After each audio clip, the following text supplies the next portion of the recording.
pray. Oh, he doesn't pray. You're also not praying. Imagine you go and ask him to recite Fatiha and he's not reciting anything correctly. And you don't even know. Like, yes.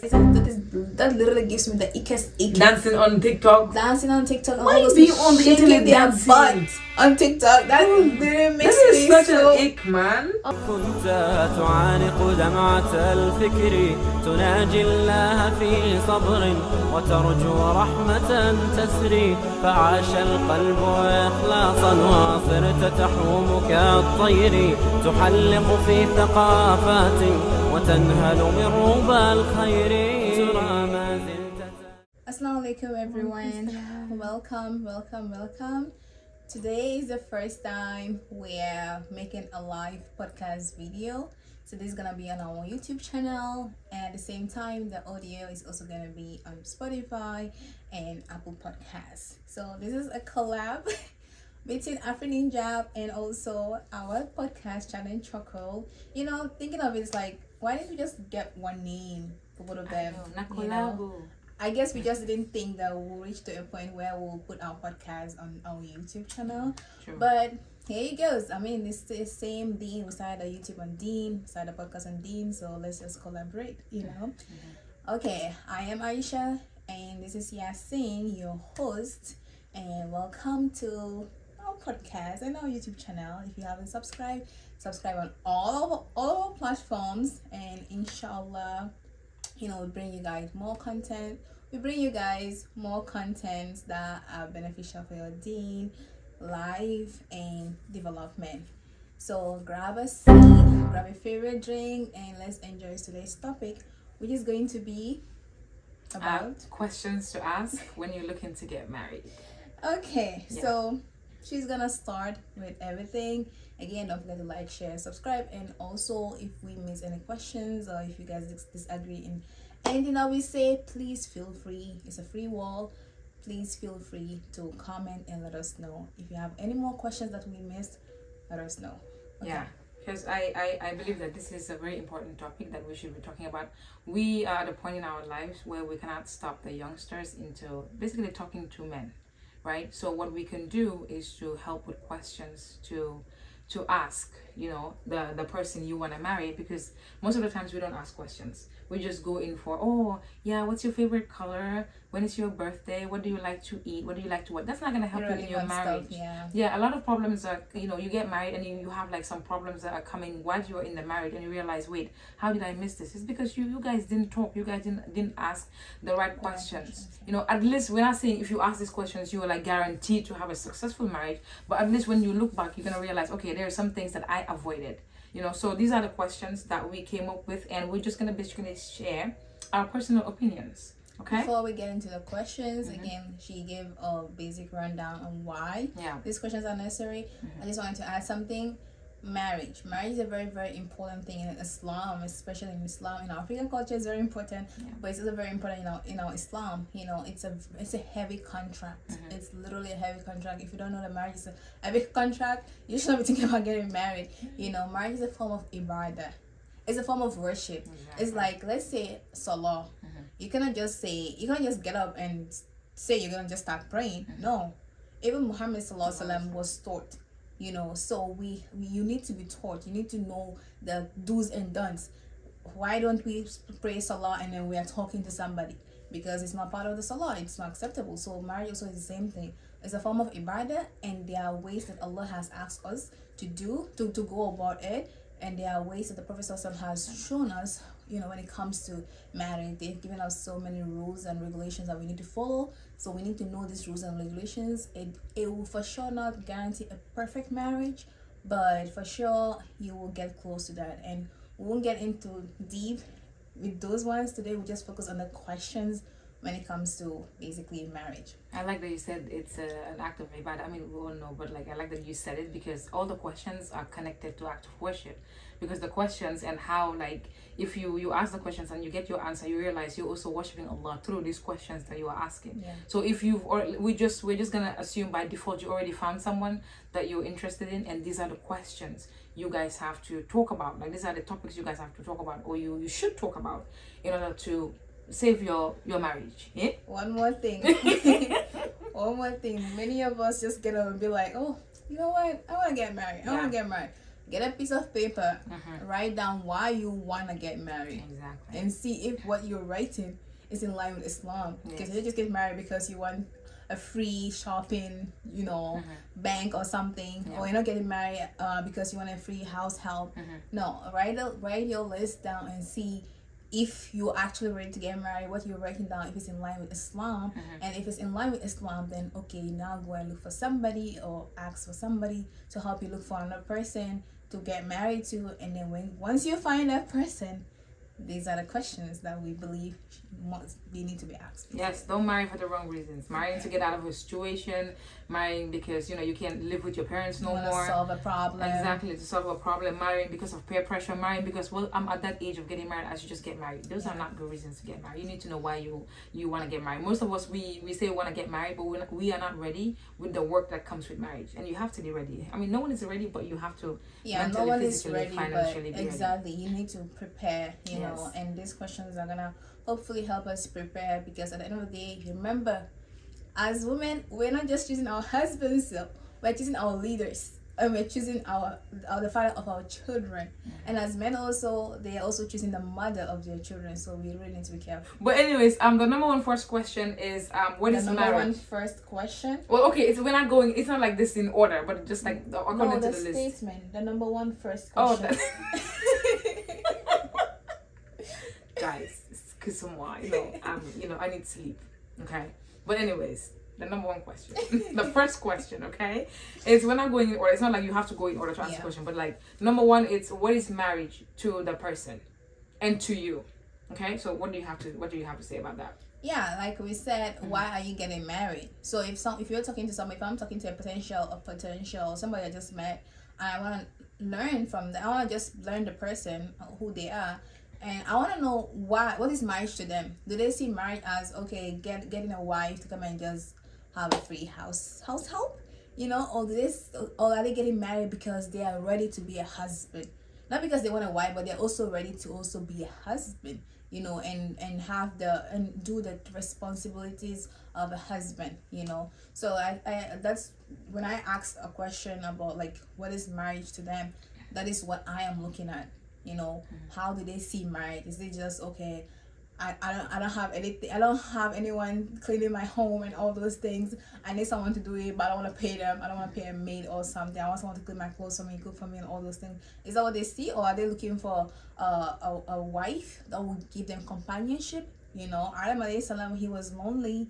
I was listening to her sister, and she was like, Allah could have given him anyone, Allah could have given a mom or something, but Allah gave him a wife to find companionship, So is he looking for me? He's looking for a wife because he wants that companionship, someone to share and someone to complete the other half of his deen with? Or is he looking for just someone to, run the household in the sense of a maid, Yeah. So for me, when the question says what is marriage to that person, is sometimes you see some people, they grew up in a family where they see their father is basically a drill sergeant and the mother is a law-abiding citizen. So it's just the father, whatever the father says, that goes. The father does not involve the mother in anything. The mother is just in the house, basically saying yes to everything the father, the father says or the father does. So she has no say in whatsoever in the house. So you want to make sure that you have this person, if that's the way they see marriage. Because if that's the way they see marriage, then what's the point of you being in that marriage? Some of these people also, they grew up in a home where they don't see their mother, their father loving their mother the right way. Because we have this, some of our men, they believe that showing affection is just, I don't know even know what's wrong with us. Showing affection is sin. Exactly. Sometimes also you have men that grew up in a home where yelling, using abusive words is normal. Sometimes you see some men, they believe that it's respect for, because they're used to seeing their father. When their father walks in, everybody just disperses from the living room. So to them, that's okay. To them, that's marriage. To them, this marriage is about, somebody is up, somebody is like somebody, they're not like equal. Marriage is not about like, well, obviously man and woman are not equal in many ways. Even the same women, or women are not equal, like both women. But I'm saying when it comes to marriage, because marriage is like a teamwork. You cannot make this marriage work all by yourself. If that was the case, then Allah would have been like, marry yourselves. Yeah. So you need to know like you ask that person what is marriage to them and hear what they have to say, because some of these people, they came from a broken home and they think it's absolutely okay. Like they say, break the cycle, but they don't want to break the cycle. They carry it. They think, oh yeah, this is normal. My mom, this is how I see my mom run the house. This is how you should run the house. And just because your parents are doing it doesn't mean that it's right. So yes, that is what I have to say about what does marriage mean to the person. And the next question is, what qualities would you like to see in a spouse? This is like the person. You can ask the person, what qualities would you like to see in a spouse? You, as the woman, what qualities do you also want to see in a spouse? So actually, what qualities would you like to see in a spouse? Sometimes that question can be hard in a way, because when you tell someone what you're looking for, they act the same. True. They act that way. Oh, true. So I believe in actually observing. I might say a couple of things that I'm looking for. Maybe if I have a list of 10, I will just say a couple of things and not say all of it. But I need to observe, because a lot of times we know, okay, I want to get married, this person's looking for this and that and that. So we try to do those things that they tell us that they're looking for. And then after marriage, because it's not part of us, it just goes away. Now we don't have to pretend we already got them. So what's the point of trying to pretend to be the things that they're not? So I don't 100% believe in asking that kind of question to a potential, mainly because I feel like they're just gonna fake it. So I'm not gonna ask that kind of question. I mean, they could ask you too. Like if they ask you, what qualities are you looking for a spouse? I'm not gonna tell them, because if I tell them what qualities I'm looking for in a man, they might show those qualities. Basically, not be sincere. Exactly. So I rather observe. I rather ask them if I'm looking for those qualities. I rather ask them in other questions to see how they react or how they answer. Then maybe I'll judge from that, Okay. But if I tell them, oh, I'm looking for a man who is this and is that, next day he's the same, he's all those things, or the next few weeks he's all those things, I'm like, oh my God, he's my dream man. No, fake. He's probably he's just doing what I'm asking him to do. But I believe if he has those qualities, they will show, and I will need to tell him, I might again tell him a couple of things, but for me personally, I will not ask him. I believe some men will actually tell you, because some men, I love the audacity, and it's honestly, we call it audacity, but I love the honesty, because they will tell you, I need a wife who's gonna basically cook and clean, take care of the house, take care of my parents, not work. You remember that guy who basically wrote a whole wife material application and looking for the age range, where you're supposed to do, the degree you're supposed to have. So some people will tell you, and you just look at your list. If he's saying something that you feel like, okay, this is not on my list, or this is something I cannot do for you, then you just go the other way. And like I just said, also you, the person, asking is something. It's kind of tricky for us women, because yes, sometimes they tell you, oh, you ask these questions, but then some people will be like, oh, but he asking, what if I ask these questions and then he goes and lie? Or unfortunately, people will lie.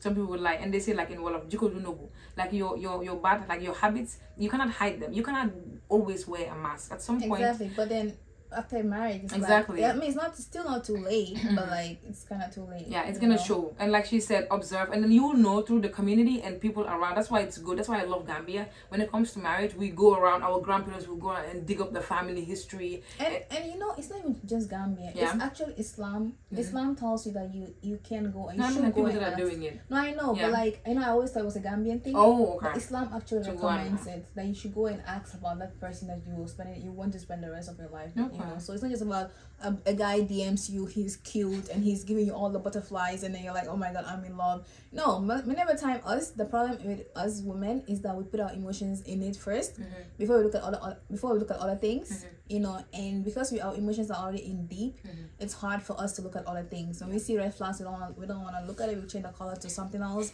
because right now emotions are so deep, and that's a mistake we do. It should be the reverse. Like, okay, somebody approaches you for marriage. You're like, okay, let me see. Ask them questions, ask about them, and then if it's actually appealing to you, you're like, okay, maybe this person has potentials, because emotions at the end of the day, it's not what is gonna make the marriage work. It's the character of the person, Yeah, and sometimes you realize some of us, we don't even have standards. We talk about, oh, the bar is so low. You don't even have like a standard. You have to sit down and write down the characteristics that what you would want in a spouse. It's not just, for example, oh yeah, he's a semester, he's in Germany, he sends me money. You don't even care whether the person prays or not. You have zero. You don't even. Some of us don't even be focusing on the inside. We'll just be out here like, yeah, he's out. The family is rich. They have a house. They have a car. That's it. Habibti, that's a very low standard. You need somebody who actually, you know, is connected to Allah subhanahu wa ta'ala, because if he has all of that and then there's no like connection with Allah subhanahu wa ta'ala, then what's the point? Yeah, and the only way to know about the prayer and stuff is by asking around. Exactly. You know, ask around the community, because if it's a small country like Gambia, you can really know if the guy is someone who is regular at the mosque people will know about him, you know. Yeah. So it's very important we look at that also. Sure. And the third question is about family and culture of the other person. Like, talk about. I don't think we talk about this. I think we lose sight of this. Like, to talk about each other's family, to know how close are they with their family. Obviously, we don't want a mama's boy. And when we say mama's boy, we're not saying, oh, you don't want, you know how they gaslight us and be like, you don't want your man to love, you know, his mom. No, we do. We actually love a man who loves and takes care of his mom and his parents. But there's a limit. It's not that, you know, sometimes you see some men. Okay, there is no limit to caring for your parents. No, like, okay, oh, no. No. When we say mama's boy, it's basically someone who doesn't think for himself. Even in the marriage, the mom is the one running everything. And it's like, why are you married? Why are you married to be a leader when you have your mom? Like, we're not saying don't ask for advice. It's good to go to your elders and ask for advice. But you know, sometimes you have some people where the mom tell them, oh no, like, don't do this for your wife. It's just them, the mom. When you start doing anything for your wife, the mom is jealous. Unfortunately, us women also, we have our problems, you know. Yeah, we do. But yeah, that's what we mean. But we want, obviously, the man has to, if he doesn't respect his mom and love his mom, what makes you think he's gonna love you too? Run. You know. And I know there are some cases where some parents are abusive, you know, and Islam tells us in that case you can maintain your distance, but still you do not cut ties. You still need to respect them. You still need to call them, and you know, once in a while and stuff like that. We get that. We're not talking about that right now. But a man who, you look at the way he loves and talks about his mom, just say, what is your relationship with your parent, and just watch him black. You know, some men will mostly focus on their moms and nothing about their dads.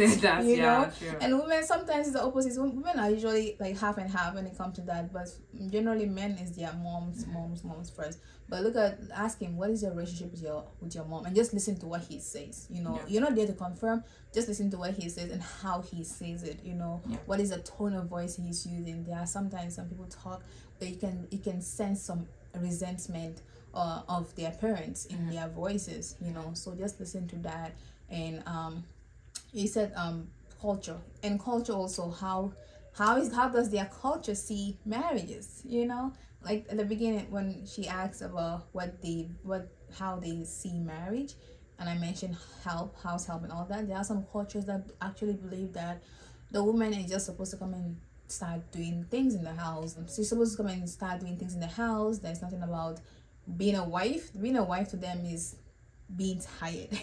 Morning you wake up, you're just working, you know, cleaning, sweeping, taking care of the kids, laundry, cooking, all those things. That is what is wife material to them. So you need to look at that. And if it's not something that you vibe with, go on, you know. But if it's not something that you vibe with, don't really take the risk. Yeah, especially the culture part. You need to know their culture and how much like power or effect their culture have like in their family. Yeah. Because sometimes some of us, our culture, we do things that are not Islamic, but because we are so into culture, we don't care anymore. Like for example, I know someone, I'm not gonna mention our relationship, but the husband side of the family, they engage in this kind of bid'ah event every year, and you tell her, you know, this is not Islamic. She will, well, I have to. It's my husband's family. It's not a big deal. It is a big deal. Like it is a big. So you need to know about their culture. You need to know what they do. If they have every year, there's something they do. It's okay. Like like loving your culture is actually it's encouraged, because it's time. That's why Allah subhanahu wa ta'ala created us like in different cultures to basically, you know, embrace our culture where we came from. But it's wrong when it collides with the deen. So you want to make sure and know, because for example, I wouldn't want to have somebody that every year he's so into the culture, and that culture is actually like what they're doing, an activity they're doing is bid'ah, is an innovation, is something that's not pleasing to Allah subhanahu wa ta'ala. And he made it very clear, every year you have to participate. I don't want to do that, and you have to make it clear from the start. So you need to know how much weight does culture have in that person's family, and you basically share your culture. And also when it comes to madhahibs, this also is very important. Gambia mom, I don't think we do that, because we all exactly. But also your madhahibs, you need to know you need to know what school of thought you guys follow, because some people, they're very, how do you call it, they're rigid in one school of thought that they don't even, and you see, this is the thing, we have different school of thought, but that doesn't mean that the other person is wrong. It does, both have their evidences that that shows that they both can be correct, like they both can be. The crazy part is all like this school of thoughts, they taught each other. They learned from each other. It's their students who later came and had these sections and school of thought and all that, but it's still the same. Somebody might go, how do they say it? Somebody was explaining to me when he went to the mosque and when they are praying, Safa and with them, there are some, I think Hanafi, I'm not sure, I don't want to mention, I don't know how some people take this, but like there are some madhabs that when you pray 3 rakas, and you pray the 2 plus 1, they have a problem with it. Oh. They have to do like the 3 straight one. It's like they're all acceptable. Oh, okay. But anyways, we focus on the wrong thing sometimes. Exactly. And if it's gonna be a problem, just let it out there. Let it out there. It should not really be a problem. It's not actually like, what's it called? Sunnis and shit. What is that called again? I've forgotten. Oh my god.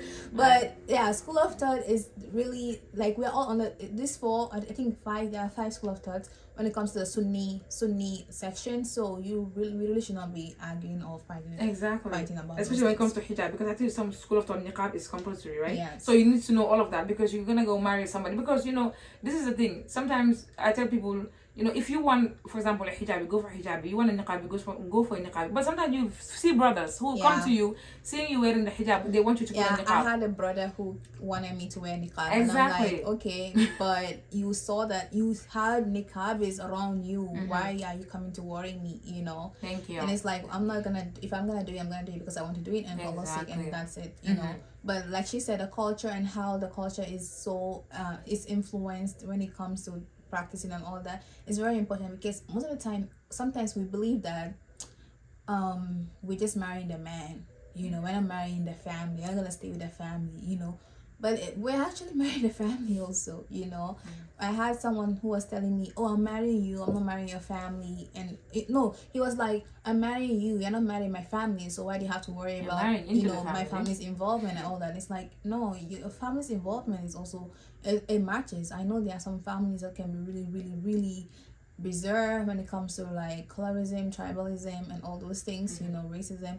But aside from those things, let's say you're talking to somebody in your country, you're both the same people, how is the family when it comes to the way they treat their people, their women, their daughter-in-laws, all those things are very important. How they view women too. How they view women too. Bad. It's really terrible. Yeah, and plus, like you said, you're marrying into the family. Not just you're marrying the man, but you're also marrying into the family. And you want your kids, they need their grandparents, and your kids are gonna be around these people. And if the culture is like the culture that is not culturing, and then your kids are, you bring children into, then your husband, you basically gonna transfer that culture that is not culturing to them. And we don't want that happen. And there's nothing wrong. You practice what you want to practice. I practice what I want to practice. But you talk about this from the the start. And there are cases where the kids also, they get the short end of the stick. Exactly. Like they go to the family's home. They go and visit their grandparents, but because they don't really like the mom, or maybe they don't like the dad. They don't really accept the grandchildren the way that the grandchildren need to be accepted. Living example sitting right here. So you really need to have these conversations, like this deep conversation, because you're not just marrying for yourself. You're gonna bring kids. You're gonna bring kids. Don't be selfish, y'all. Like, I'm just marrying for love. I love him. I'm getting married. No, talk about this so that your marriage will last long. Talk about this so tomorrow your kids are not sitting at therapy. Exactly. Talking about how their parents broke. Or they're out here being on the internet talking about the toxic side of toxic parents. Toxic parent or my toxic family. And the fourth question or the fourth discussion is living arrangements. I cannot basically stop. I can never shut up about this, because sometimes, especially where we come from, we don't, by default, automatically, I marry you, you're going to my parents' house.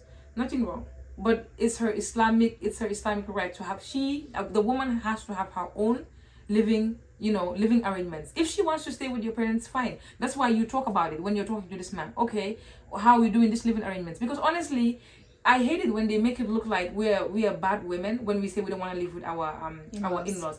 These are a few reasons why I would not want to live with my in-laws. Number one, most of us we have extended family. Like we come from an extended family and we have like this big compound where everybody is living in. And I'm a hijabi, and wallahi I've been living in my like parents' house. Like when guests come, I'm struggling here to keep my hijab on. I want to have my own private space where I don't constantly have to worry about non-mahram popping in anywhere. Because okay, when you get married, it's your mother-in-law, your father-in-law, your brother is not my mahram.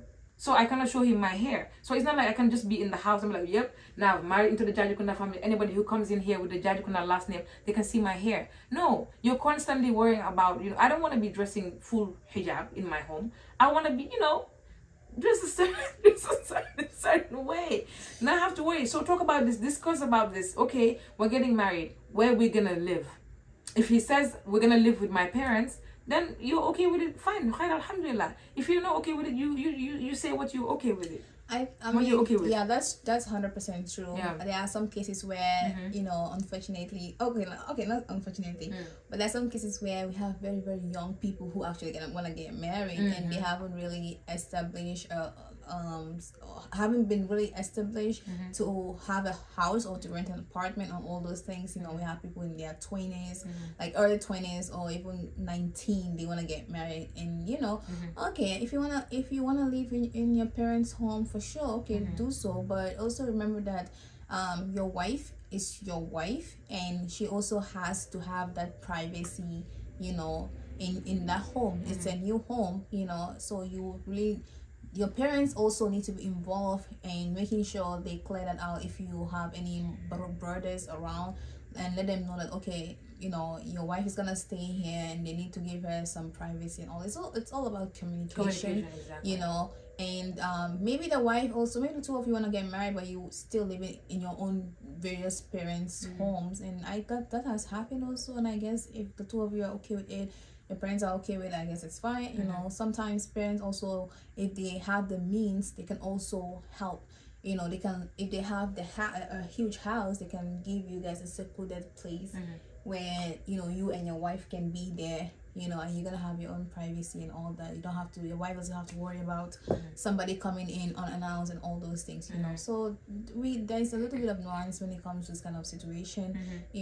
But if you're a mature, let's say late 20s, early 30s person, like, come on, like, go communicate. We're communicate. Okay, the next thing to talk about is how the person spends their free time. Hobbies. Yes. What do they do when they have a free time? Yes. Honestly, like, yes. Myself. That's very important, I mean, I'll choose your sleeping over someone's clubbing. Yeah, true. How is their lifestyle like? That's very important. How is this person's lifestyle? What do they consider fun? Because there's no way you're trying to go into marriage thinking it's an act of ibadah, and somebody's talking about how they want to go clubbing with their wives and stuff like that. Like, I don't sleep at night, but hey, I rather be struggling on that bed trying to sleep than be in a club and stuff like that. So you need to really know what their lifestyle is, and in their free time, what do they do? First thing that came in mind is, you, like, for example, me, I'm gonna use me. I don't, when I'm asking about, like you said, lifestyle, let's say you have somebody who listens to music, right? When they're free, they have a day off, they're not doing anything, they're in the house blasting of music. If you're somebody who doesn't want that, talk about this in the beginning. Yeah. Because this is the thing. Let's say, for example, you say, oh, I don't listen to music, he can listen to music. Just like let him put, let's say, for example, like what you say, headphones or something. This is the thing. We have an effect. Like, we influence each other, whether we like it or not. And there's gonna be a point in your life where you're gonna bring kids into the world. And kids are looking at you. Like, just because kids are young, you think they don't know, they're observing, they learn. So if you have a spouse who thinks just listening to music, it's okay. It's not even about listening to music. It's the fact that it's haram. This haram, but to them it's like, oh, I don't care. It's just music. No. And if that's not your cup of tea, then you talk about this. Because I wouldn't want a spouse who, on our day off, let's say, for example, we just like sit down, have a tea and just chit chat. You're there blasting with music. We can't even hear each other. you know, and you don't want your child to be around this kind of, sometimes these musics are very vulgar. It's not like everybody that listens to that is like correct music. They hear music that are very vulgar, and you have your children being around this kind of people. I'm not saying they're bad, not everybody who listens to music is bad, but you need, how do you say, is it repercussions? Yeah, I can't pronounce the word, but yeah. So for example, find out if this person, when they're free, they just spend their whole time playing video games, or they spend their whole time watching movies. I'm not saying there is absolutely anything wrong with playing video games. It's the amount of like the time, you know, how many hours you spend, the movies you watch, the things you listen to. So yeah, I mean, like I have seen a couple that you know, when they're cleaning and stuff like that, there's music playing. You know, or when everyone doesn't have anything to do, everyone has done their assignment or homework, and there's something to do, they sit down and watch movies together. All those things. That's cool. And eventually, they literally stopped. Like they stopped doing all those things. They stopped listening to music. They stopped watching movies and stuff like that. So, I know hearing that some people are like, oh, like you guys are asking for perfection, all that. If you cannot deal with it, like I was talking to somebody and they said they listen to music, and I told them I didn't listen to music, and they asked, what if I want to listen to music in the home? And I'm like, okay, you can do so. Because I don't want it, I shouldn't have said that, but I was like, because I actually like this person, and I was like, you can do so as long as I don't hear it, as long as the house doesn't hear it.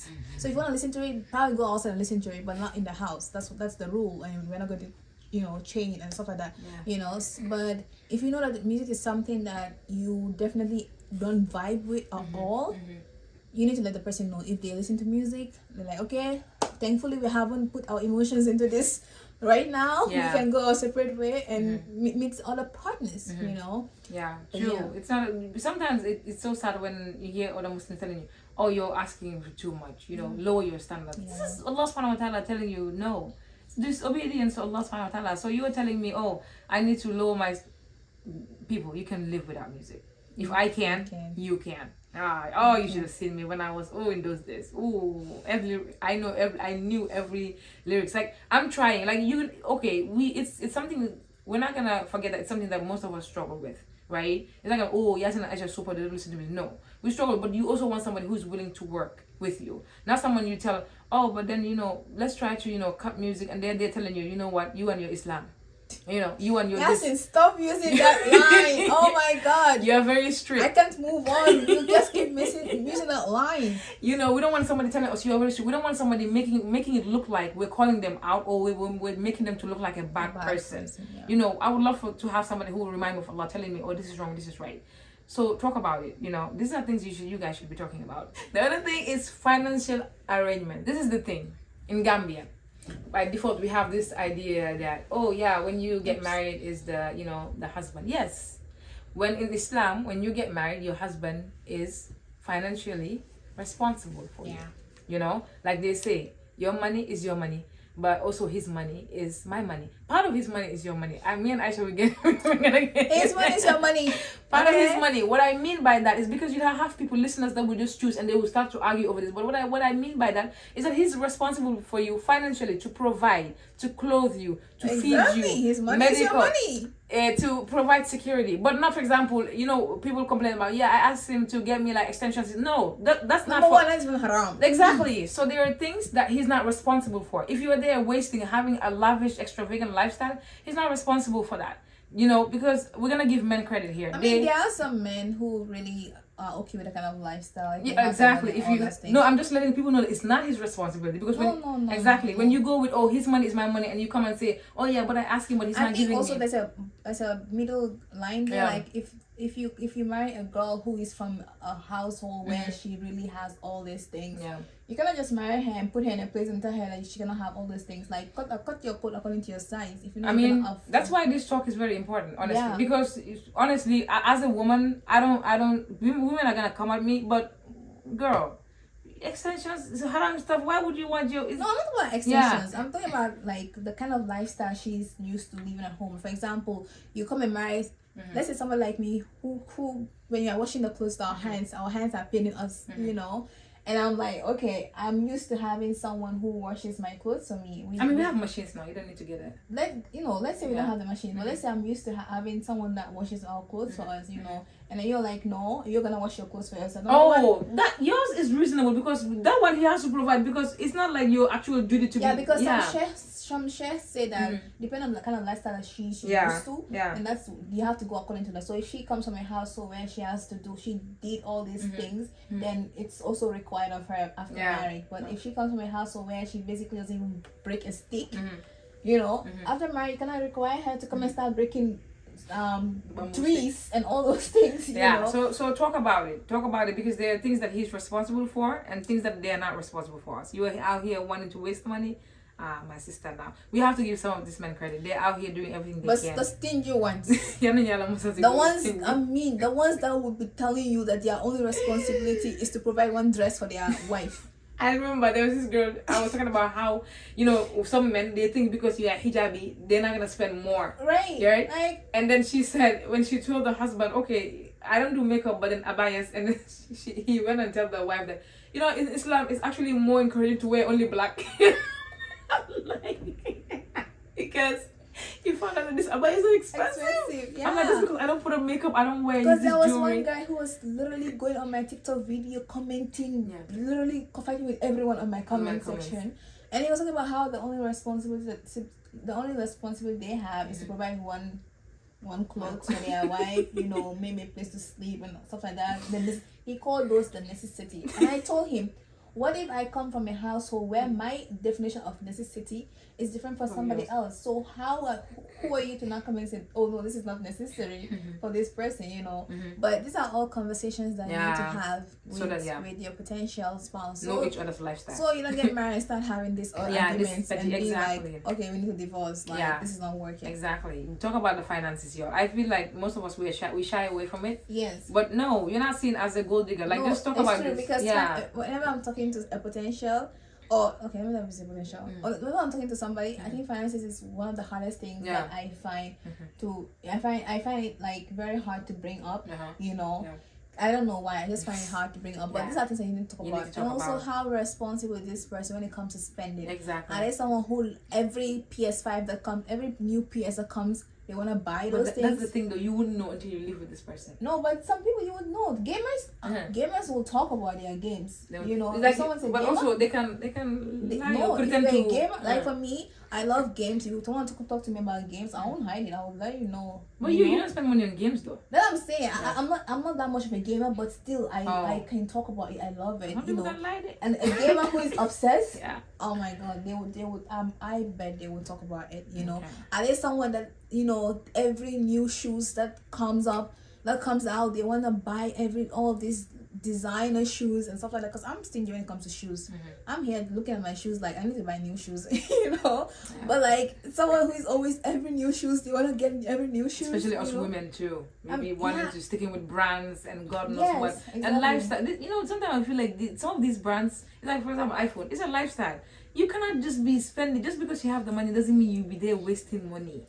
You know, I mean, if they have they're a millionaire and they always want to look good, I'm not saying don't look good, you know, but it's like be responsible when it comes to your money. Like be actually responsible, because you're gonna have kids, exactly, and you're gonna have to look after those kids. You're gonna look out for them, all those things, and you cannot be looking out for them or looking out for them when you yourself, everything that comes out, you want to get it for yourself. I don't know, I think sometimes that's irresponsibility when it comes to money.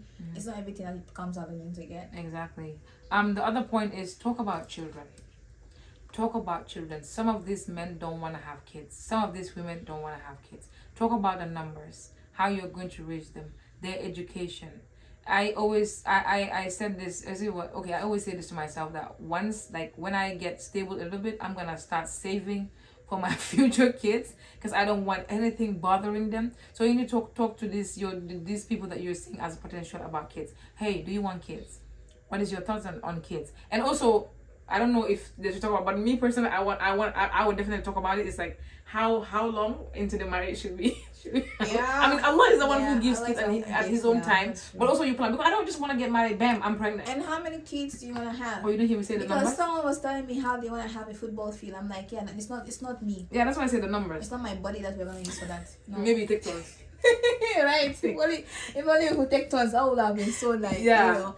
But yeah, definitely the numbers and how the spacing after marriage, because me too, I don't want to get him. Yeah, I want to be baby first. Allah actually writes it, right? And I'll be fine either way, but that's my preference, and also like how they see parenting. I think like parenting should be a whole different thing, but like how do they see parenting? Some of us are basically we want to do gentle parenting, but for some other people it's like they don't want to do gentle parenting. So all those things are very, very important. Yeah, because things to work, both parents have to be on the same page when it comes to parenting. Like it's gonna be different, but like the same, because or else you're gonna have some kids, they're gonna respect one parent and not the other, and they think they're gonna get away with certain things. So you really wanna talk about like how to raise them and stuff, because some people, I don't think I'm at a state where I can raise a child.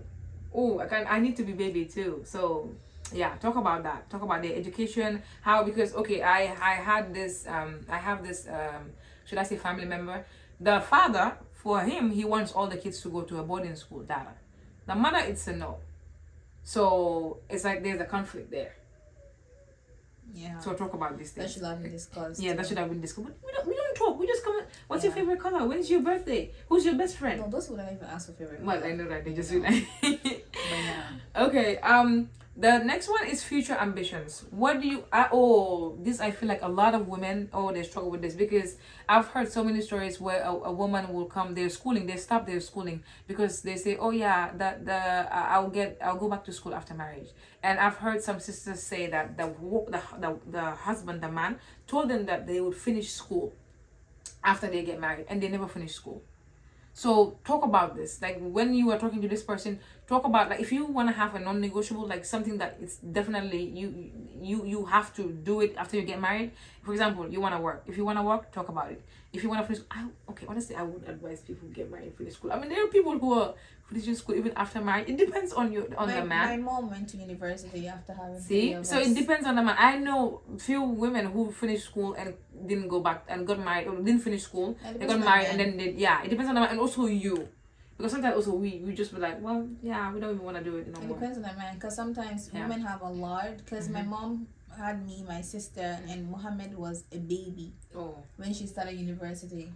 And I was just 11 by then when she started university, and she had to take care of all three of us.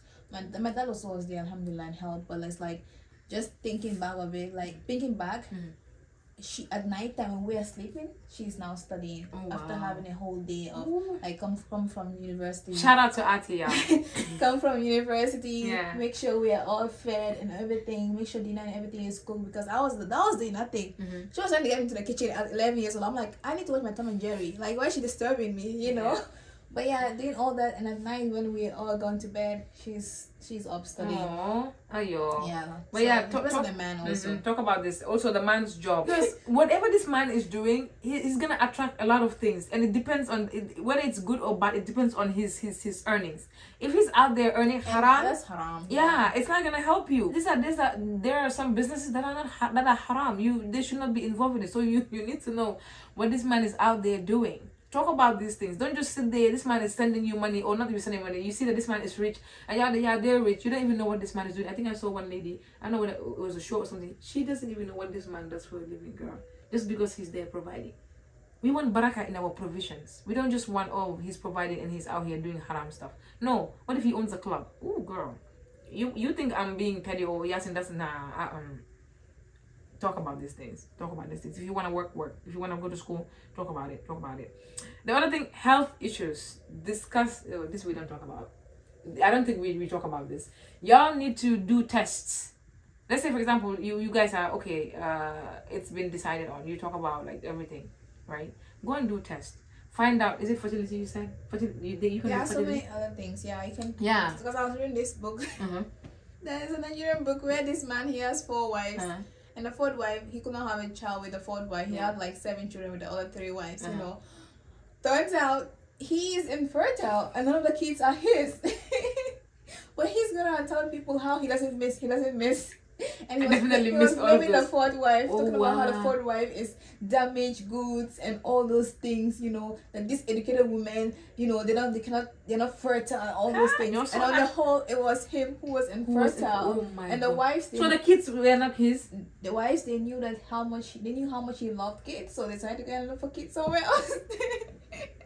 So talk about these things. Well, yeah, I mean, it's kind of sensitive. Yeah, it's talk sensitive, about, but you have to. Especially like at the first time, but like as a conversation is progressing, before you actually go to the time of engagement, you know, like if I think we just need to be honest. Yeah, be honest. You like, have to. If you have health issues, issues, it's Islam. Islam. You have must to say it. Yeah, you must say it. Be honest. Be honest. You know, and you know, some things are Allah's qadr, because there are sometimes where you have two people who are carriers of a genetic disorder. Exactly. You know, they get married, they have a kid, and their kids have this genetic disorder that's really, you know, for example, sickle cell. It really, you know, hurts the kids and all those things. Yeah. And sometimes, like I said, when we put our emotions into this relationship first, it's harder for us to get out of it. You know, but when we look at this things first before we put our emotions in it, it's easy for us to get out of it. You know, at the end of the day, we still pray, and it's still a qadr of Allah. You know, Allah might have it two careers, might get married, and none of the kids also will have, you know. But at least you were honest from the start. You know, but yeah, we need to really be honest. And the Prophet ﷺ said that whoever deceives us, it's not one of us. Exactly. So you need to be honest when you're getting into marriage. If you have any problems, any infertility problem or fertility problem, any genetic problem, any health issues, you know, especially the ones that will really put a strain on your marriage. Exactly. Let the person know. If the person still wants to go ahead, no problem. Maybe you have fertility problem and the person's like, oh, I don't want kids. And you can get married, you can adopt, you know. The person might be understanding, like, okay, it's okay, we can adopt and stuff like that, you know. Yeah. Or if you struggle, you can also be struggling in the bedroom. Don't hide it. Yeah. Yeah, don't, because it's an Islamic right to satisfy each other sexually. It's not just for that. It's just of men. When you talk about it, you just be like, oh, it's the man. No, both men and women. So if you're struggling, you have to be honest. Be honest. You see, when you are honest, Allah will help you, man. But when you lie, how long can you even keep a lie? You are going to get married. Obviously, it's gonna come out at some point. You're going to live with this person. So be honest. Number 10, this is kind of controversial, but like the past, I'm not saying go and dig up your sin and let this person know about. No. But I'm talking about if you know that this past can come up in the future, let that person know. For example, addiction. You struggle with some kind of addiction. It could be porn, it could be drugs. You know, it could come up in the future. Talk about it. Do not hide it. I was listening to a lecture where I think this sheikh is also a doctor, and he does tons of counseling where some of these married couples, they're struggling with pornography because the man didn't say anything. Yeah. Because also, this is the thing. I know, you get married also, one of the other reasons people say to protect yourself from zina. But some of these people, they go and they're so addicted to pornography. And then they come and say, oh, I'm just going to get married to. But you're already addicted. You already see things that you want, see things that another person cannot satisfy you with. Because, okay, you have to top this level. And some of this, let's say, for example, you marry somebody that is, you know, has no, like, she's been, you know, keeping herself, doing everything she's supposed to do for the sake of Allah subhanahu wa ta'ala. Yeah, you cannot compare her with somebody you are watching, somebody who's in the industry. She cannot keep up. So you're already like. And also this pornography addiction, especially for men, it actually brings health issues. Exactly, it does. Yeah, it does. It brings erectile dysfunction. So be honest. It's actually one of my it scares me to actually marry someone who's addicted. Because I've seen several women, they come out and they tell you, oh, my husband is like this. Another one who's how her husband will literally play it while they're in the bedroom. You know, it's like exactly. That's also when I don't know when you're looking at. My favorite. How would they want a wedding? I believe. Gambian, I don't think they have issues with this thing because basically there are some Gambians who don't want weddings. Yeah, you need to know how eventually giving to family pressure. Yeah, especially family side. Yeah, because there are things you don't want to do, they want to do. Yeah, I remember, and it's like they do it for the wrong reasons. Yeah, they want to do this lavish wedding styles, whatever, because have you seen this person's wedding? Oh my God, it's a wedding of the year. You know, everyone is talking about it. Okay, now if your daughter or your son is struggling in marriage, are those people going to come and help you?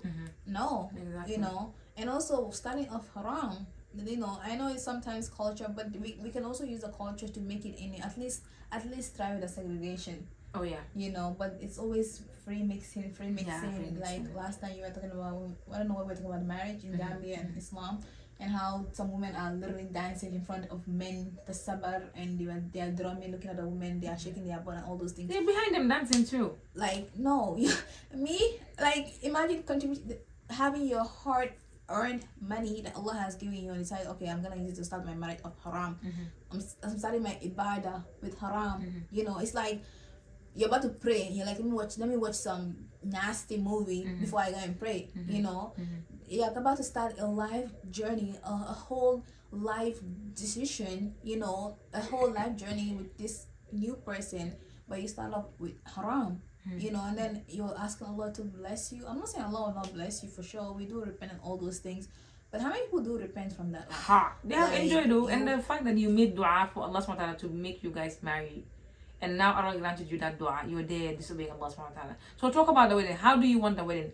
Let's say you want like you distance, like let's say men here, women on this side. You don't want music, right? You don't want some people they say they don't want pictures. I've seen so many of those. When you come, you put your phone down and people are like, excuse me, you want me to come here and not take a picture? Because sometimes I don't understand. Like, I understand you post your friend getting married, but there are some pictures or some videos. What's the point of you posting it? Yeah, one of my friends, when she got married, she's a hijabi and she doesn't take pictures. Yeah. But tell me why her pictures were found on TikTok. See? And some of the pictures, she didn't even have a hijab on. See?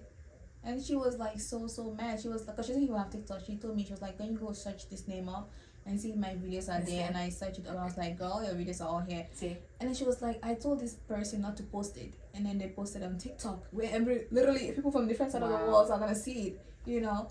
But yeah, like we need to really respect. And I think we forget to ask for consent before posting. Do we know what consent is? Yeah, we just go and take pictures and we and now our weddings are like so grand now. Now we have the bride and the groom having a dance. Now we have henna parties, bridal showers. Nothing wrong, honestly. Nothing wrong with that, I'm not coming for anyone, you know. but you talk about this because there are some people they don't want none of this. And honestly, I would rather save up the money, do it on something like more beneficial than actually spend it, because some of us we take out loans for weddings. Again, there are some men who actually want their wives to have a good time. Honestly, they wanna sponsor their wives to go out with their friends and have a dinner. I like that. All those things, not the haram sponsoring. Yeah, but they want those things, you know. So we're not saying that. The only time wedding becomes a problem is when you cannot afford it. You go take out a big loan for it. The people that are gonna talk about you, telling you about how your wedding is not gonna be wedding of the year and all those things, those people are not gonna help you pay that loan. You know, so who cares about what they're gonna say at the end of the day? How is wedding of the year gonna help you in your marriage? People are gonna forget about another woman is gonna come get married, or another man, and they forget about you. No, society we like competition. Exactly. Like you have to have a conversation with them when it comes. Ask them, you know, how is their view when it comes to Allah? How do they see Allah? You know, are they the negative person when it comes to Allah, or are they somebody who have this positive relationship with Allah? You know, and just from that question, I bet you can tell a lot from that person. You know, are they someone who says like, oh, okay, I know someone who was telling me, we're not talking about marriage or anything, thankfully. You know, we just a conversation. You're telling me about how, oh, you know, the only thing we know is to fast Ramadan and that's it. You know, it's like, oh, no. Allah did not say all those other fasting. Allah say fast Ramadan and that's it, you know. And it's like, these kind of people, I'm not saying that is not good. It's good, you know, but like, how is their love for Allah? You know, how is their relationship with Allah? You know, because we're also told that after Ramadan, the 6 days after Ramadan, you know, fasting, that is like fasting the entire year, right? Yeah. So so their love for Allah will actually drive them to do all those things. You know, how do they see Allah? How is their prayers and stuff like that? You will get the hint of all those things just from how they talk about Allah. Because when I come and sit down and talk about how Allah doesn't give me this, Allah doesn't give me that, like I'm having a very negative. I'm giving off some negative vibes, you know. But when I come and talk about Allah in a very positive light of, okay, you know, Allah has done this for me, Allah has done that for me, you can tell, okay, this person really actually do love Allah. So you can have this kind of conversation, you know, and just like the thing about this is just let the person talk. Ask your questions and let them talk and just hear from what they're gonna say. Yeah, because if the connection with Allah is good, they are very God conscious, and we love people that are God conscious, because these people, they fear Allah in private and in public. Because you're gonna be married, you're gonna be behind closed doors. Yeah. Your rights, He's gonna give you your rights if He's God conscious. Yeah. If he doesn't have a relationship with Allah subhanahu wa ta'ala, I don't know what to tell you. Yeah. Jump from a building. Hide. Run. Because if a man does not have both a man and a woman don't have a relationship with Allah subhanahu wa ta'ala, they cannot treat you right. They will not treat you right. Because one, they're struggling with the salah. And it's very important. This is one thing, I'm saying this especially for Gambian people. If you want, you can come at me. But when it comes to the salah, we don't take this seriously when we're looking for a spouse. We don't even know whether this person prays or not, whether this person goes to the masjid or not. This man is gonna come into the house. He's gonna basically lead you. But sometimes, you know what I say? I say, well, maybe because we don't look at it, because some of us also, we're not here taking our prayers seriously. So we obviously we get what we attract. So if I'm seeing Dembanya, it's not doing nothing. Oh, I like him. Did you see him at the open mic? He knew how to rap, this and that. You're just focused, superficial things. Yeah. You don't care about whether he prays or not, and you go and marry. These are the same people you go and marry. You see them on this internet. They are dancing together. They are posting basically.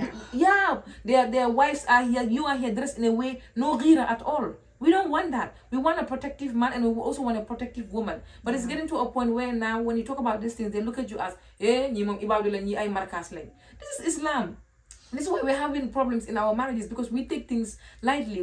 We pick and choose. You know, it's like, oh yeah, but I don't drink alcohol. At least I don't drink alcohol. You know, at least I'm not drinking that. That's actually a major sin. I'm not doing this. So you need to know. You need to know about this person. You need to also be firm in your deen. At least you are trying. Because wallahi, you cannot, for example, how people say, oh, I know that he doesn't pray, but I will change him after my sister. Or he's not willing to do the work himself. Exactly, and he's not doing it for Allah. What makes you think he's gonna do it for you? I'm not saying it's not possible. Sometimes Allah use it's a risk I will not take, honestly. Honest, but like, it's a risk I'll not take. And because even continue. Yeah, because like, for example, I saw a man saying that, you know, women, we always pray, Ya Allah, grant me a spouse who is strong in deen, and then help me, but we're not doing the work. You also have to do the work. But for example, let's say I don't pray, I'm not even putting in the work. I cannot come and tell this man that, oh, I want a man who prays to help me. I mean, it's good if they help you, but you also have to help yourself, right? Because if we're both in the house, we're gonna have an effect on each other. Yes. We're gonna influence each other. Let's say, for example, you don't pray, I don't pray. Who's gonna help us in that house? No one is gonna help us. At least if I'm trying, Shaitan will have a free. Yeah, Shaitan will be like, you know, I like this house, I like this environment. It's my favorite house. Yeah, let me come here and hibernate. And you are gonna bring children into the world, children that don't know anything about the deen, because you don't know. Yeah. You look at Aisha. She talks about your mother. No. Oh, I don't want to talk about your mother, how she teaches you about the story of the prophets. But one of our neighbors, you know, they're Sierra Leoneans, but they're like Muslims. You know, the father doesn't pray. The mother doesn't pray. The second wife is non-Muslim. All the children became non-Muslim because the father is not strong enough. The mom also doesn't do anything when it comes to law. These people, I know we talked about them before, but they don't even know how to make wudu. You see? You know, and it's like, subhanAllah. Yeah. But sometimes I feel like us women, when we choose kind of men, it's because we see ourselves in them. Exactly, true. You know? Like sometimes you see somebody goes with, I don't even be commenting or saying nothing. I was like, well, you know, first of all, it's none of my business. But second of all, you look at the sister and you say, well, I mean, she gets what she wants, and what she basically is showing, because you see someone who doesn't take like, if you like, for example, us, like, I'm not saying we're the best, but the least I would want my spouse to not joke about is salah, especially on time. Exactly, because salah attracts good things. If you don't pray, I don't even know what to tell you, because what did Allah tell Musa? Like, establish the prayer to remember me. You don't pray, you don't remember Allah. If you don't remember Allah, you're not gonna have a relationship. If you don't have a relationship with Allah subhanahu wa ta'ala, what are you going to, where is the rizq? There's no rizq that is gonna come to the house. Okay, maybe sometimes you see like how Allah says, if you want this worldly gift, I will give it to you. You have riches, you think, you think it's because of your hard-earned work. The funny thing is, when you say that, today TikTok was reminding me on this date. I made a video about that. On this date, I said, like, people who think that they have no relationship with Allah, but they have everything. Exactly. You know, and they're like, on this date, I'm like, true. I would rather have a poor man who has a very strong relationship with Allah subhanahu wa ta'ala, because wallahi, then he's gonna bring, like, the relationship with you and him and Allah. You're gonna see beautiful things in your relationship. You're not even gonna worry about other things. But you have somebody who takes everything lightly. They go and they're not honest, you know, in their dealings. I love Aisha's father, because in his dealings he's very honest, and this will attract things in like, it will bring things into. Don't expect, oh, well, my husband is not honest, but it's not me. Oh, he's gonna come find you in that house. it's gonna come follow him, because the bad things, it's like a magnet. If you do good, it's like a magnet. You attract good things. You do bad, it attracts bad, like bad things. So if he's not honest in his dealings, bringing the income, you're like here eating, and you know he's not honest, and you're just vibing because, well, he's not killing anyone. Oh, he is killing people. That's you and your family. So we need to find people. We need to, like, you need to talk about these things, know about this, like, pray that Allah gives you somebody who's God conscious. Because if you have somebody who's God conscious, girl, your marriage is gonna be out there, man. And also look at their salah. People, please, prayers. Yeah, ask about their prayers. Yeah. And also, like, how willing is this person when it comes to learn their deen? Because there are some people, we can admit that they are not raised in a household where they know all these things. Yeah. You know, but like when you have a disagreement on when it comes to the deen, how willing are they to listen? Exactly. You know, because I know for some people it's like, I'm the man, whatever I say goes.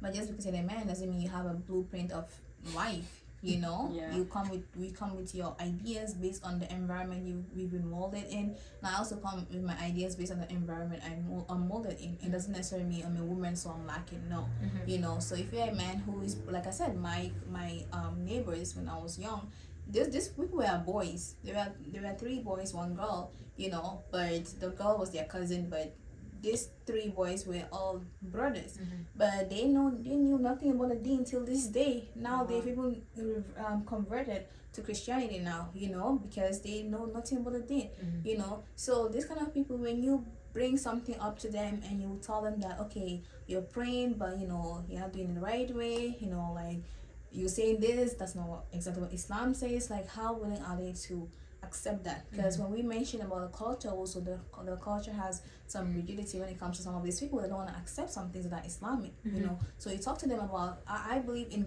creating a scenario and tell them, okay, so this and this and that happened. How would you? What do you think? You know, another point that she mentioned that I wanted to talk about friendship. You know, who is this man's friend? Who are the people that he's surrounding himself with? You know, or the woman. Okay, we're considering a man. Well, who are his friends? Because there are some people that, honestly, I look at their friends and I'm like, yeah, I don't think I want to be with this kind of person, you know, because their friendship is always about just dunya, you know. And it's like, these are the friends that are going to influence. Because if your man is out there, maybe shaitan is tempting him to do something wrong. And the friends that he's surrounding himself with are God conscious. These are the friends that are going to remind him, hey, you're married. This is haram. You know, on the other side, you have friends that are like, oh yeah, man, peer pressure. You know, go ahead. You know, oh, you have just one wife, like, you know, it's fine. You know, you're a man, your wife, like, they don't even consider the wife and stuff like that. Look at the Ramadan when the guy who was calling his wife to let the wife know that he's going out with the boys, and some of the men, they call him a simp. You know, they call him a simp, and it's like, that disrespect, the disrespect they have. You know, it's not exactly his friends that we are calling him a simp, but like other men who were calling him a simp, you know. So if you have the kind of friends around you who really don't respect your wife, you know, it's like, why do you have that, you know? So how are his friends influencing him, and is it somebody who actually thinks for himself? Because I'm gonna go tell my friends, oh, this is a problem I have, and I'll listen to them. Lord knows I don't listen to them all the time. I'll hear what they have to say, but I'm not doing what they're telling me to do. You know, I'm gonna do what I want to do at the end of the day. Sometimes it's like, why am I talking to them? I guess just to get it off my chest, you know. But you have to also be a kind of man that actually has, you know, that strength of making a decision yourself. You're not being influenced, not being a man that wherever the wind blows you, the wind is taking you everywhere. Like a feather. You know. And the next point I wanted to raise, do you want to add anything to my friend? No. The next point I wanted to raise is the emotional intelligence of this man. You know? Because that's one thing our men are lacking. You shouldn't even talk about emotional intelligence because the men are lacking that area. That's one thing our men are lacking when it comes to emotional intelligence. You know, you ask a man and woman, okay, are men and women the same? They tell you, no, we're different. Everyone knows men and women are different. The way we think and everything is different. But here's a woman, I'm expecting my man to know exactly how I feel without communication. And here's a man that when I communicate with him, he's like, oh, that's small thing. Like, are you worried about that thing? Shut you up, man. Yeah, they basically shut you up. You know, it's like, oh, they dismiss you and all those things. Ooh, you know, dismissive man is dangerous. Ooh, they dismiss you. You know, they don't even address the fact. They just ignore it. You know, so that emotional intelligence should really be there. You know, like you don't have, it doesn't have to be 100%, but you have to be a man who's also willing to listen to to the concern of your wife. You know, you see someone who's able to listen to your concern. You can make up a scenario. You can make up something about yourself and see how he listens to it and what he advises you for it. If it's someone who just tells you, oh, just forget about that, you know. And he also knows how to express an emotion, Yes, like how exactly. to express emotions and when to express them. Because that was my next point. Yeah, it's funny when men say, oh, when we say men don't express, they know how to express emotions. They express anger. Anger is an emotion, they choose good emotions that was to, my next to point. express, because you know society has made it has basically labeled certain emotions to be feminine. Yeah. So they don't want to be a woman in certain emotions. Oh yeah, women are so emotional. Yeah. When you look at it, when it comes to emotions, jambar lende. Yeah. My next point was anger management. How does this man manage himself when he's angry? Is he someone who throws tantrum, you know, start throwing things, start cursing, start insulting, you know? It's not even safe. It could lead to abuse or something. Yeah, it could lead to abuse. Or is someone who is usually like, everyone gets angry, and once in a while we say things, especially us women, as it's in our chest. We say it to hurt. You know, as it's in our chest, it's in our mouth, you know. So that is something that I know it sounds unfair to be like, oh, but you're expecting us men to, you know, understand that you men, like that. We're created like that. We need to work on ourselves for sure, and also address ourselves and our issues, you know. But the Prophet ﷺ said, when one of you is fire, the other one should be water. So if your woman is angry and telling you something, and the man also is angry, like that will not work. Shaitan is there having a dance, you know. But if a man, an actual man, you know, when the woman is angry, like let her spill out all the things that she needs to say. She's usually saying it out of frustration, not because. Many of the time it's not because she means it. Yeah, we don't even mean it. Yeah, you know, many of the time it's not because she means it. She's frustrated, you know. And I'm not saying make an excuse. Us women also need to work on that, you know. But like, you see someone who, when you just express your frustration, you see someone who's gonna punch you, or someone's just gonna scream at you, or leave the house and stuff like that, you know. All those things need to be understood, and that's also making a scenario of, okay, so this is what happened, you know, blah blah, and see what advice he will give you in that case. You know, because sometimes when it comes to giving advice, that's when you hear people's inner thoughts and who they actually are, because they're trying to be so, I don't know, bougie or whatever, you know, and they'll tell you their things from their own philosophical point of view, and then sometimes you just catch them like, yeah, no, not actually, you know. Yeah, knowing anger management is a thing, because men, they're all about ego, and women, they know how to target a man's ego. Yeah. We say things to hurt. We can hurt with words. Men can hurt with fists. So those things don't go together. So you make sure you talk about this. Like she said, you make up a scenario and see how they handle, because it's very important to know how somebody resolve conflict. Yeah. You know, some people they shut you out. They give you the silent treatment. Some people they like to hit things. Some people they like to throw things. Some people they just like to shake you up. So you give them a scenario. Yeah. It could apply to both. The man can ask this, the woman can ask this. To both, honestly, and you just figure like you figure things out from there. Yeah, but usually when it comes to conflict resolution, usually it's more on the man. Yeah, true. You know, because a lot of things like women, I don't want to defend us and stuff like that. Yeah. But it's usually very easy to resolve conflict when it comes to women. You know, like if the man is willing, that conflict can be resolved. Because we I don't know, we have this high level of accountability. We can sit and not all of us. Well, not all of us, but I feel like when it comes to us and men, some men we don't be taking. Okay, some women also don't be taking accountability. Yeah, I'm saying that in the point of, you know, if I have a conflict with my husband, I'm having a problem, stuff like that, I'm being frustrated, I'm telling him stuff like that, you know. But if he is able to just show me that what I'm saying is he's hurting, acknowledge. Yeah, exactly. That alone will melt my heart, you know. And so it's very easy. But if he's not doing that, that will really make me angry and all those things, you know. So depending on the man, the conflict can actually easily be resolved. If he's someone who's just gonna shut you out, you know, just ignore you and dismiss you, then that's the problem, you know. And some people, it's like a competition. They want to see how bad they can hurt you, you know. And you guys are gonna be like husbands and like, let's say for example, stop with each other. Yeah, well, there's divorce, but you know, who wants to divorce? Let's try to make the marriage work. Okay? It's not about who's right and who's wrong. I mean, you acknowledge what you did to the other person, and no, how do you say? No emotion is small. Like I hate it when somebody does something to you and you let them know how you feel. They're telling you, seriously, you cannot take a joke, or like, I was not even that serious. No. You have to understand. You can tell me you're not that serious, but like. But if it hurts you, like, I cannot just dismiss it and say. Not dismiss it, but like tell me, oh, I didn't know that would hurt that you. That is nice. Serious, that is actually cool. But some people will be like, oh my, I cannot. Yeah, actually, I'm insensitive. Yeah. You know, she. You know. Sensitive. Exactly, they were sensitive. Thank you. So, but yeah, that's what. Do you have any?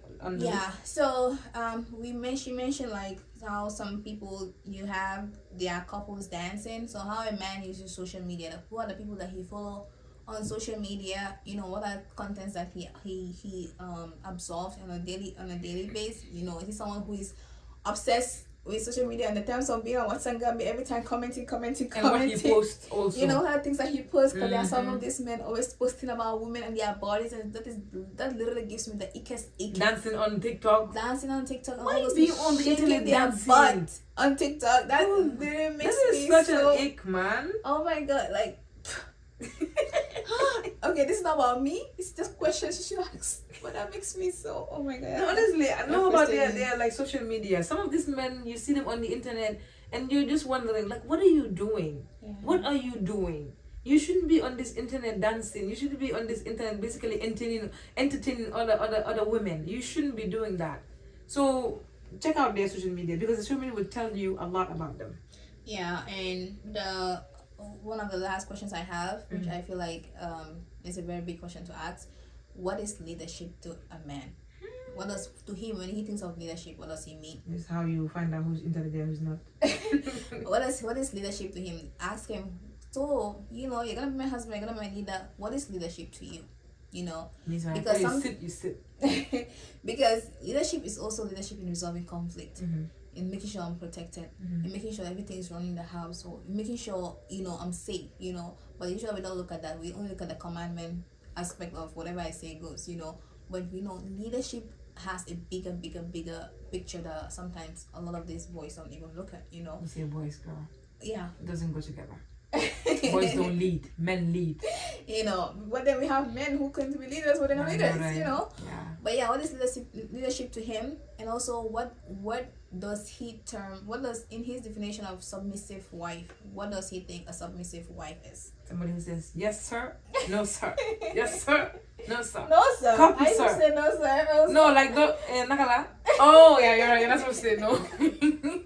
You know, so you need to know this also. You see, someone who is having that red pill ideology. Oh yeah. You know, you need to know that also goes to the social media usage. You know, it is someone who only follows this red pill content. But how can you ask about that though? Like about the social media? Do you say you do use any social media? Yeah. So do you ask about the handles, or you just know through friends? You can be friends and just look at his friends. You know, if there are some men who complain about women here, but then they'll be following just women. You know. Sure. You know, but like if you're friends on Facebook, you see the things that they post.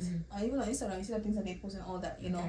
But yeah, the red pill movement, like there's someone who are always every morning their cup of coffee is red pill, talking about, you know, how women are nothing and stuff like that. Like, you need to know all those things.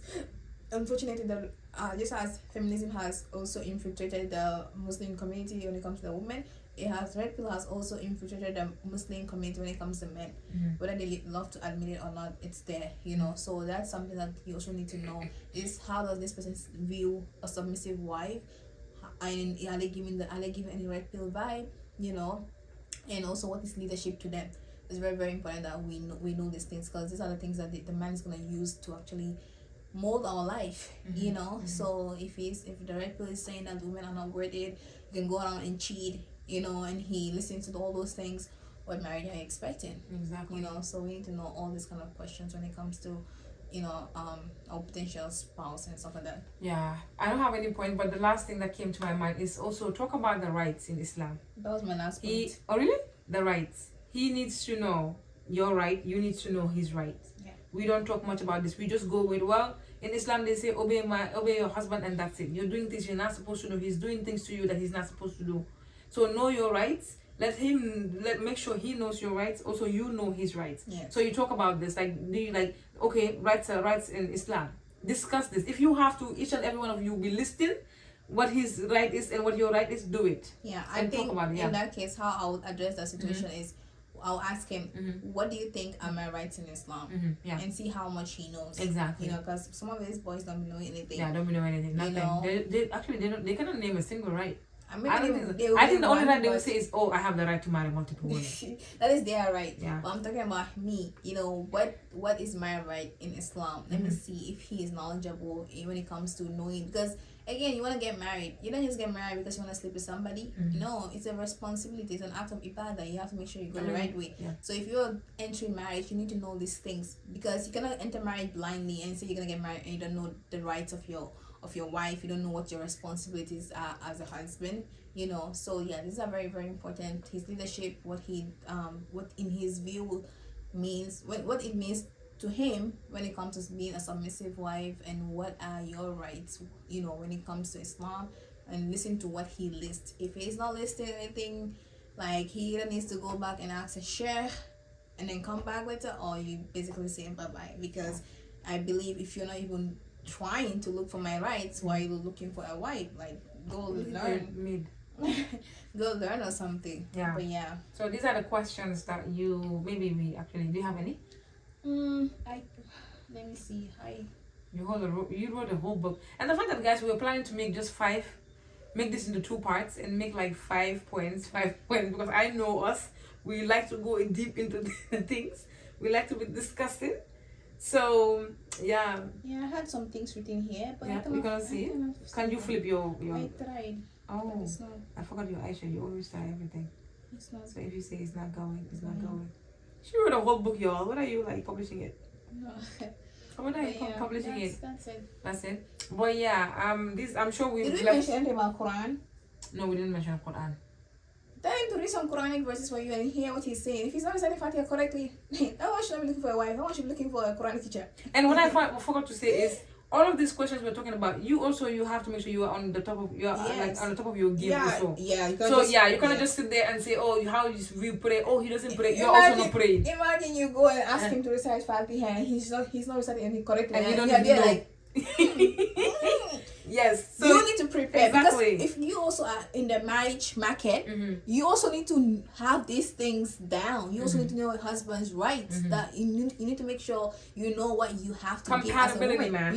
Yes. Because exactly, if you don't know what you want and if you don't know what you're looking for, how do you know you're compatible with somebody? So you have to be fair. Know all this. That's why at the beginning I said, get a paper, write out what marriage means to you.